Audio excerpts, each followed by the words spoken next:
A woman's strength begins where her habit of being accommodating ends, when she no longer adjusts to others' moods, nor dims her light so as not to disturb anyone. This decision rarely comes easily. It evokes fear, as if love will disappear without convenience. But in reality, this is the first step towards true freedom.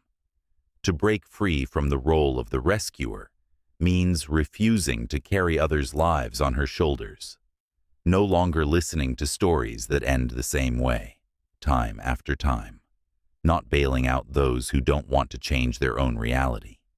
This isn't cruelty, it's maturity. Because help that becomes a habit ceases to be kindness and turns into dependence. Emotional slavery starts with, I must be good, I must be calm, affectionate, understanding, even when it hurts, even when ignored, used, or betrayed. But a woman who chooses strength stops fawning. She doesn't plead, doesn't persuade. Her voice sounds different, firm, but not loud. And most importantly, she realigns her priorities, not around relationships, not around others' comfort, but around herself, her growth, her depth. Because when a woman starts living at the center of her own life, everything superfluous begins to fall away, and everything genuine is drawn in. A woman who has accepted her strength stops explaining herself, not because she has nothing to say, but because she no longer needs anyone's understanding to be herself. This decision is painful, yes, but liberating, because it severs the final thread of dependence on others' approval. To stop explaining means to stop justifying her pain, her decisions, her changes. This is a freedom that those around her don't immediately grasp. But a woman living from her depths no longer bargains for acceptance. She doesn't explain why she lost interest, why she doesn't reply, why she no longer goes where she is ignored. The power of silence. This isn't resentment, it's a sign of maturity, because whoever wants to understand will understand without words. And those accustomed to demanding reports won't hear even the most sincere explanations.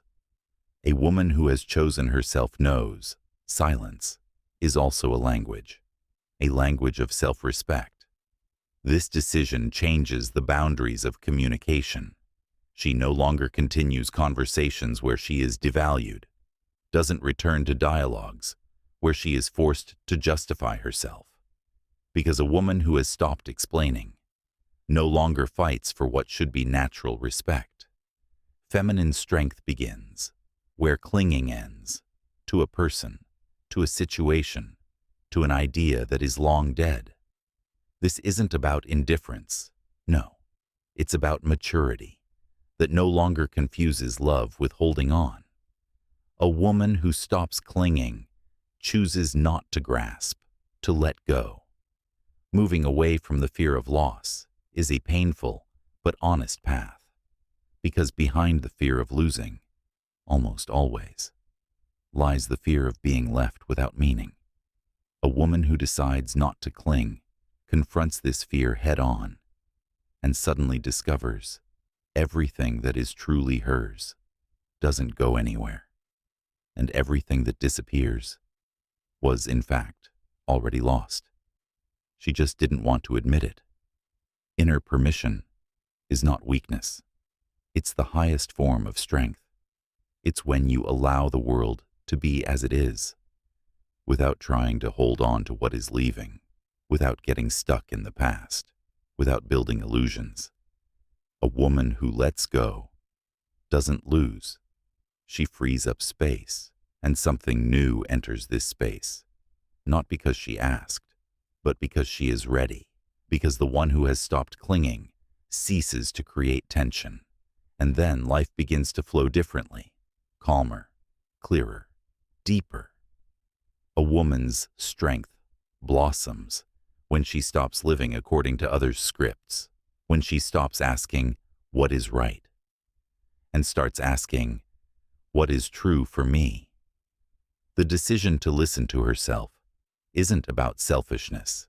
It's about honesty, trust in intuition. It's not mysticism. It's that very inner stillness where the truthful voice sounds. A woman who has chosen herself stops seeking external confirmation.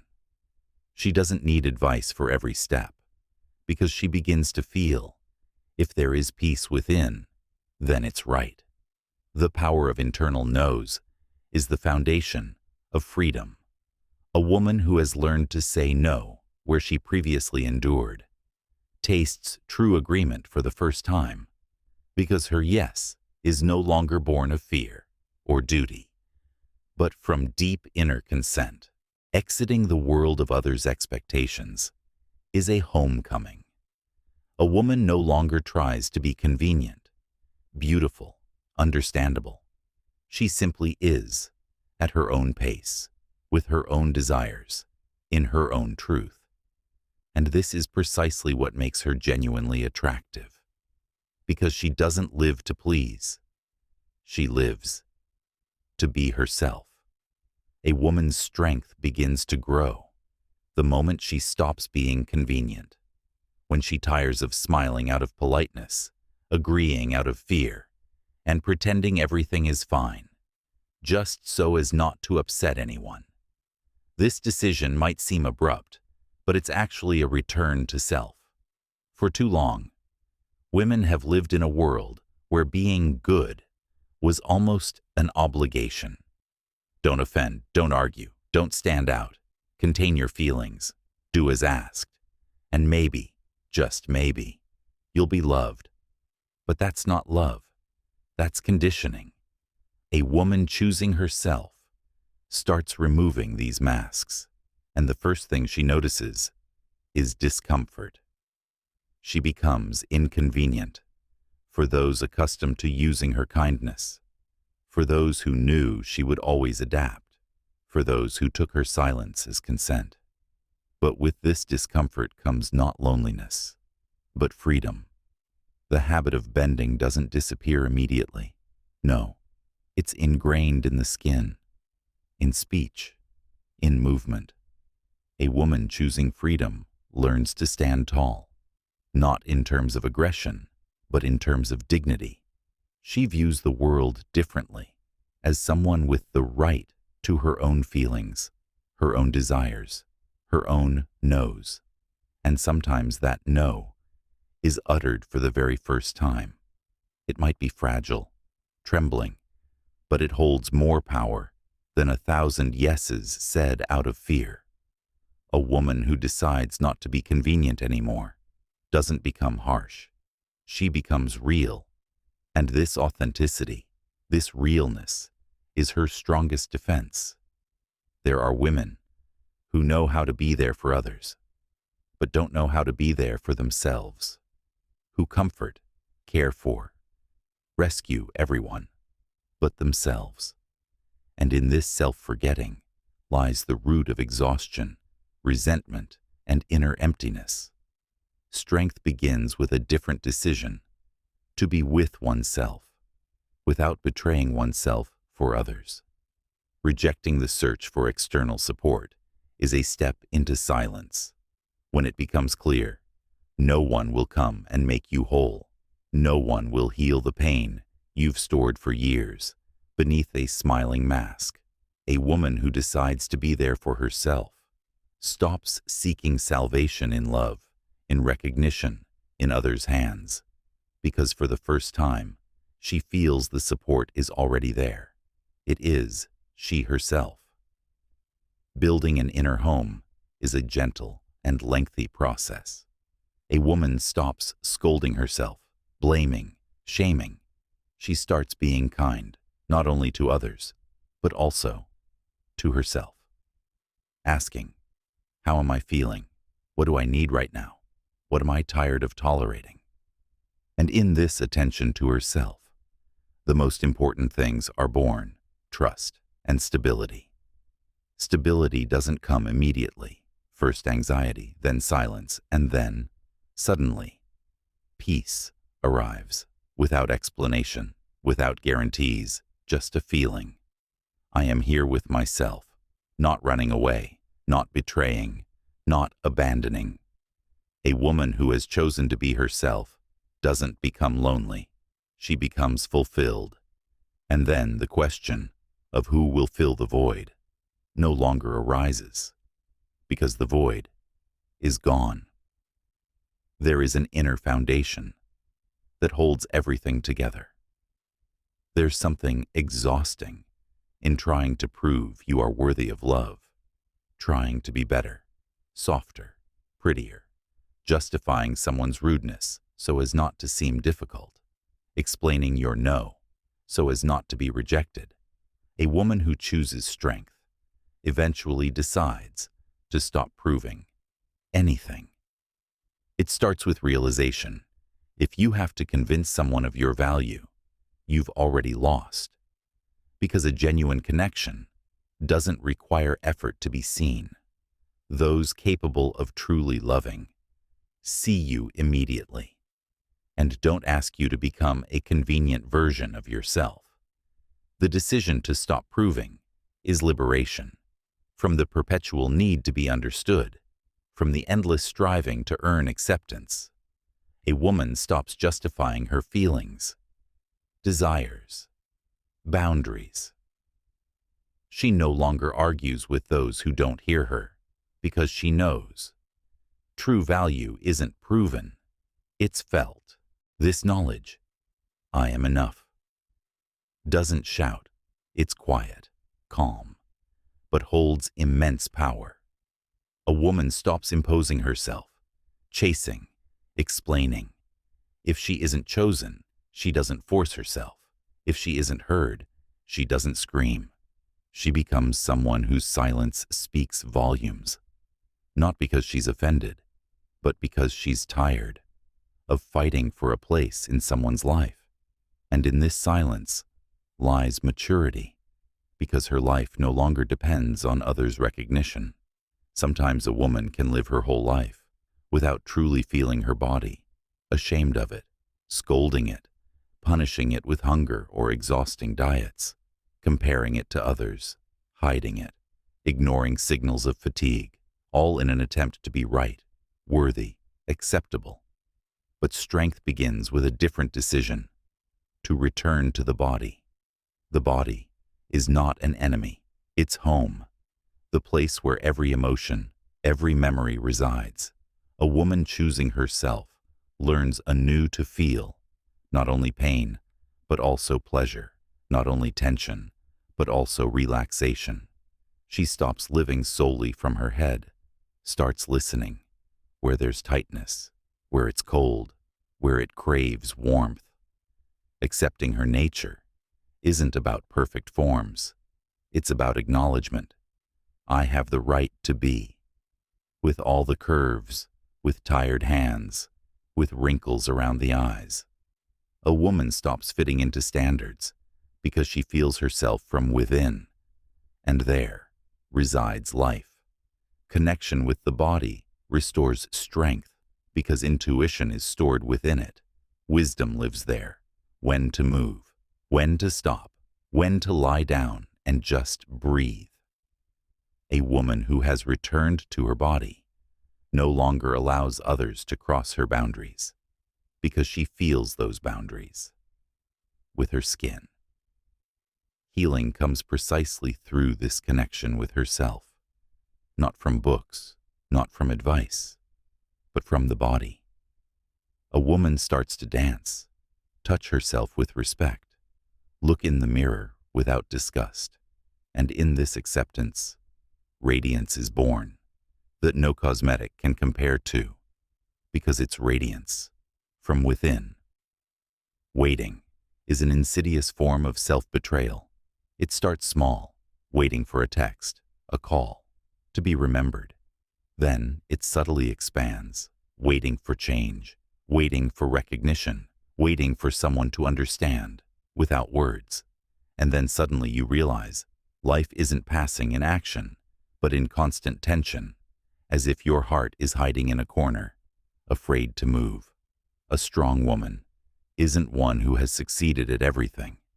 She is the one who stopped putting herself off until later, who one day understood it's not love if you have to mentally revisit it 100 times and recount others' actions. It's not friendship if it leaves you more tired than solitude. It's not care if it requires waiting at the door until it's convenient for someone else. So she stops living on hold, no longer hangs between messages, checks online statuses, or builds her life around someone else's schedule. Because whoever is constantly waiting is perpetually standing on the threshold and never entering her own home.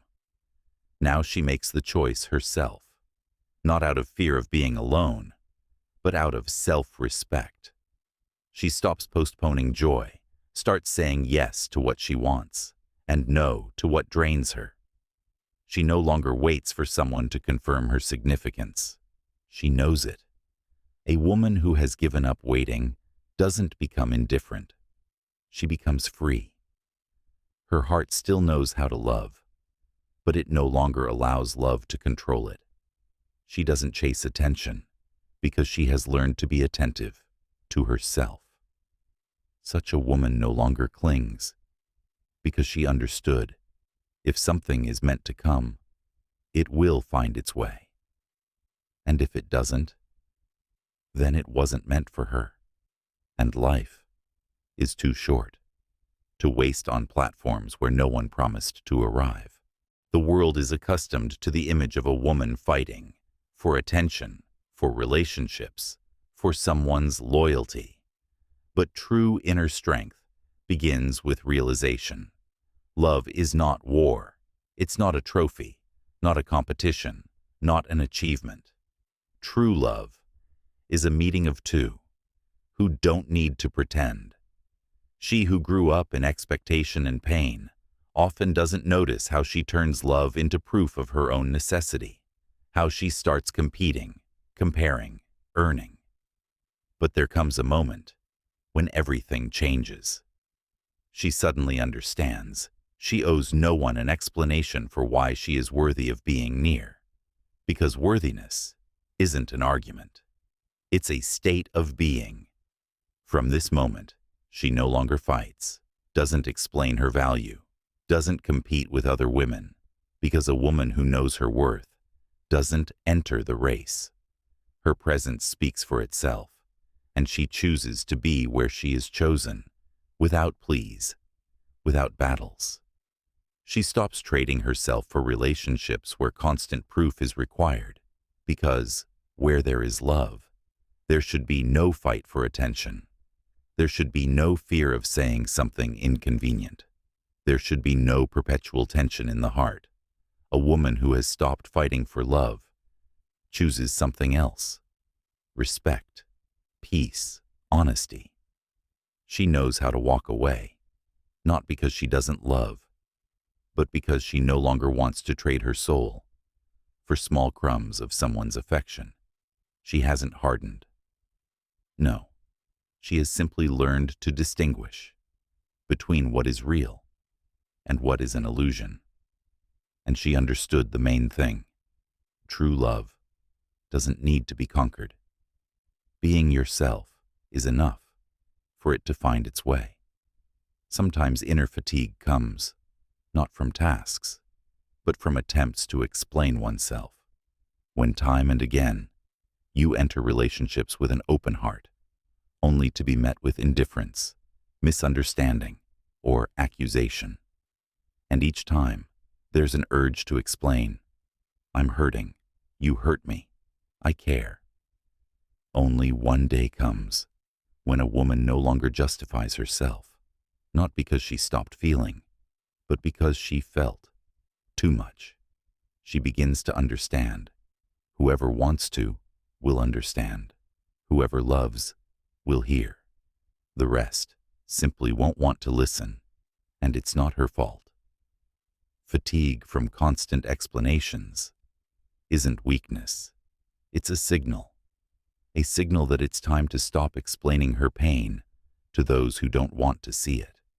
Time to stop being a translator, from the language of feelings to the language of logic, for those who only know how to listen to themselves. When a woman stops justifying herself, it's like returning to herself. She stops looking for the cause within. Maybe I'm too sensitive. Maybe I'm overreacting. Perhaps it's my fault. No, she no longer tells herself perhaps, because she no longer doubts what she feels. It's precisely at this moment that tranquility is born, a tranquility without shouting, without the desire to prove, only certainty. Certainty that explaining is a choice, not an obligation. That relationships where you aren't heard are not worthy of your words. And then a woman begins to speak differently, not with her voice, but with actions, not with requests, but with distance. She doesn't create scenes, doesn't accuse, doesn't seek revenge. She simply steps aside, silently, because she understood. Silence isn't weakness. It's an answer, the most honest, most mature, and most powerful. She doesn't stop loving, but she starts loving herself a little more. Enough not to justify her pain. Enough not to be ashamed of her vulnerability. Enough not to explain her value. Choosing oneself is not a loud declaration. It's a quiet but powerful decision. A decision that comes after countless times of giving too much, adapting, rescuing, enduring, until one day you realize no one will save you but yourself. A woman who has chosen herself is not one who no longer loves. She is one who has stopped betraying herself for others' comfort. She isn't angrier or colder. She is more honest about not being where she isn't valued, not waiting for someone to change, not hoping her pain will be noticed if she just endures a little longer. Now, she doesn't chase those who leave, doesn't run after those who are silent, doesn't search for reasons for others' indifference, because she stopped explaining to herself why she is ignored. She is more interested in the question, why did I allow this? She removes from her life those who make her doubt her worth, not seeking revenge, not accusing, simply exiting the game where the rules were not written by her. And every such step is a return to herself, to who she was, before she learned to be too accommodating. Now she lives from her inner center, listens not to others' words, but to her own feelings, and builds relationships not for rescue, but for reciprocity. She doesn't need, she chooses. Doesn't wait, she moves forward. Doesn't break, she changes direction. And in this choice lies all her strength. Because a woman's strength begins with one decision: to be herself, even if it's inconvenient, not for everyone, but truly for herself.